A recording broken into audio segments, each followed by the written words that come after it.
I'm Kate Green and I am the Labour Party spokesperson on our policies for disabled people. Hi Kate, you're here today to listen to the stories of a lot of disabled people from Brighton and Hove. Can I ask you what you think, what difference a Labour government will make to the lives of people with a disability?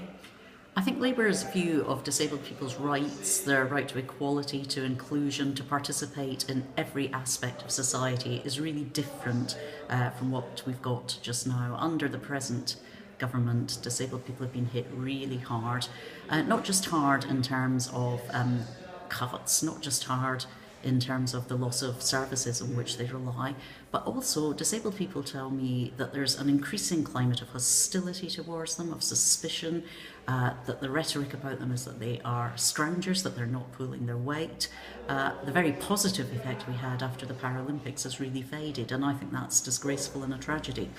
So Labour is very determined to change the language as well as the policy and the practice in relation to disabled people.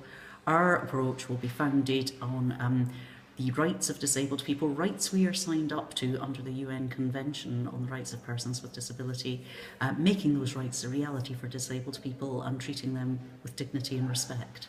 Can you tell me about any of our policies that will make an impact on for good in terms of disabled people's quality of life and cost of living? We've been listening to what disabled people have said are the priorities, because it's very important to us that all our policy and practice is developed with disabled people, in partnership with them, and that any policy that we introduce is assessed for its impact on disabled people. Our policies, for example, in relation to disabled people's employment are a high priority for us. There's about a 30% gap in the employment rate of disabled working age adults compared to the population as a whole, and we think that's unacceptable. Many disabled people would love to work, but need the support that will enable them to do so. The work programme, which is supposed to help disabled people who can work to find work, is a complete failure for them. It's getting just 8% of those going through the programme into employment. That's worse than if there was no programme at all. So we'll replace that programme with a programme of specialist disability support, which will enable local organisations with expertise in the needs of disabled people to offer them the services that will enable them to fulfil their ambitions. There's a lot of fear from disabled people about the way that sanctions work, or if they have to, say if someone gets cancer and they need to get benefits. Will we be making any improvements around that? Definitely. First of all, on sanctions, it's absolutely disgraceful that some of the most vulnerable disabled people have been hit so hard by sanctions. People with learning disabilities who may not understand the nature of the sanction, people with sensory impairments, perhaps who haven't been able to read or hear the information about a sanction because of their condition or impairment.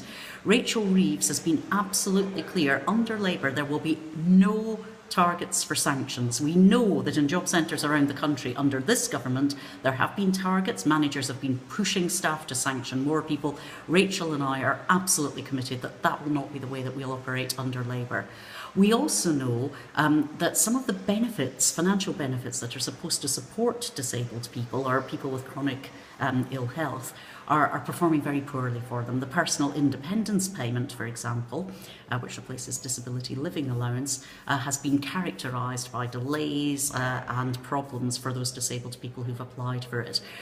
Rachel and I are committed to speeding up the decisions on personal independence payment, particularly for cancer patients. Currently, the government is saying, for example, that you'll wait up to 16 weeks to get an assessment, not a decision, an assessment to see how a decision can be made. Rachel and I are determined to bring that down to 9 weeks for cancer patients and to speed up on delays generally. Thank you very much for speaking to me. Thank you.